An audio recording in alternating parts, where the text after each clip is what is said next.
आदरणीय मित्रों, सादर नमस्ते। मैं जेठालाल विश्वकर्मा आप सभी का हार्दिक अभिनंदन करता हूँ।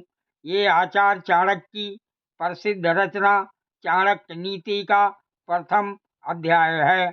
संपूर्ण ग्रंथ की विषय सूची के लिए कृपया यहाँ आएं। चाणक्य नीति। तीनों लोकों के स्वामी भगवान विष्णु के चरणों में सिर झुकाकर प्रणाम करके वेदादि अनेक शास्त्रों में वर्णित राजनीति के सिद्धांतों का वर्णन करता हूँ। इस नीति शास्त्र का अध्ययन करने पर व्यक्ति ये जान लेता है कि कौन सा काम उसके करने योग्य है और कौन सा करने योग्य नहीं। उसे उचित अनुचित परिणामों का पता चल जाता है। वो व्यवहार कुशल हो जाता है। हमारे मत में यहाँ करने अथवा ना करने योग्य कार्य को आचार्य चाणक्य ने धर्म उपदेश कहा है। मैं लोगों के हित के लिए राजनीति के उस गुण रास्तों पर वर्णन करता हूँ जिन्हें जान लेने से ही व्यक्ति अपने आप को सर्वज्ञ समझ सकता है। चाणक्य नीति का कथन है कि मूर्ख शिष्य को उपदेश देने से, दुष्ट स्त्री का भरण पोषण करने से, दुखी लोगों की संगति करने से बुद्धिमान व्यक्ति भी कष्ट उठाता है। जिसकी स्त्री दुष्टा हो, मित्र नीच स्वभाव के हों, नौकर जवाब देने वाले हों और जिस घर में सांप रहता हो, ऐसे घर में रहने वाला व्यक्ति निश्चय ही मृत्यु के निकट रहता है।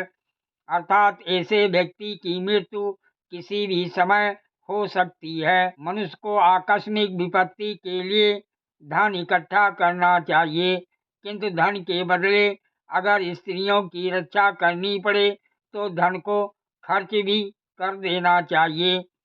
व्यक्ति को अपनी रक्षा के लिए इन दोनों चीज़ों का भी त्याग करना पड़े तो इनका त्याग करने से नहीं चूकना चाहिए।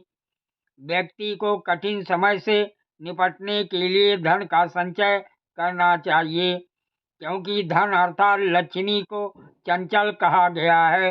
एक समय ऐसा आता है कि इकट्ठा किया हुआ रुपया पैसा भी नष्ट हो जाता है। आचार्य चाणक्य की नीति के अनुसार जिस देश में व्यक्ति को सम्मान ना मिले, जहाँ आजीविका के साधन उपलब्ध ना हो, जहाँ बंधु बांधव और मित्र ना हो, विद्या प्राप्ति के साधन भी ना हो, उस देश में व्यक्ति को कभी निवास नहीं करना चाहिए। चाणक्य नीति के अनुसार जिस देश में धनी मानी व्यवसायी, वेद पाठी ब्राह्मण, न्याय प्रिय तथा प्रजा वत्सल व शासन व्यवस्था में निपुण राजा, जल की आपूर्ति के लिए नदियाँ और बीमारी से रक्षा के लिए वैद्य आदि ना हो, अर्थात जहाँ पर ये पांचों सुविधाएं प्राप्त ना हो, वहाँ व्यक्ति को कुछ दिन के लिए भी नहीं रहना चाहिए।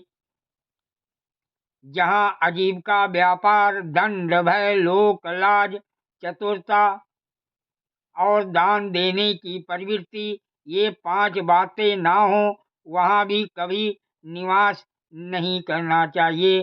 सादर प्रणाम।